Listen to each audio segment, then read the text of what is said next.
Hello guys, ഇന്നിപ്പോൾ ഈ പുലിക്കുട്ടിനെ നമ്മൾ ശരിയാക്കി എടുക്കാൻ പോകണേ. എന്തൊക്കെയോ ഒരു പ്രോബ്ലംസൊക്കെ പറയുന്നുണ്ട്.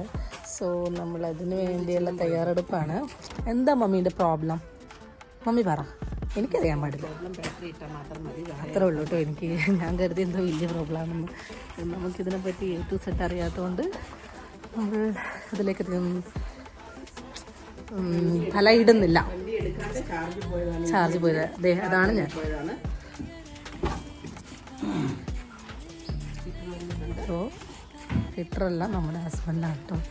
സ്വന്തമായിട്ട് ജസ്റ്റ് ഒന്ന് സ്റ്റാർട്ട് ചെയ്യാൻ പോവാണ്. ഇത് കണ്ട ഗൈസ് കറങ്ങുന്നത്, ഇതൊന്നും ഞാൻ കണ്ടിട്ടേ ഇല്ല. ആദ്യമായിട്ടാണ് ഇതെല്ലാം കാണുന്നത്. കണ്ടിട്ട് കേട്ടോ. പക്ഷെ എനിക്ക് എന്താ പറയുക, അതിൻ്റെ സെറ്റിങ്സ് കാര്യങ്ങളും നമ്മൾക്ക് ഗേൾസിന് അധികം അറിയില്ലല്ലോ. അതുകൊണ്ട് ഞാൻ അത്ര ശ്രദ്ധിക്കാറില്ല. ഇതെന്തൊക്കെയോ വണ്ടിയിലൊക്കെ ചെയ്യുന്നത് കാണാം. അതേപോലെ ഇതാ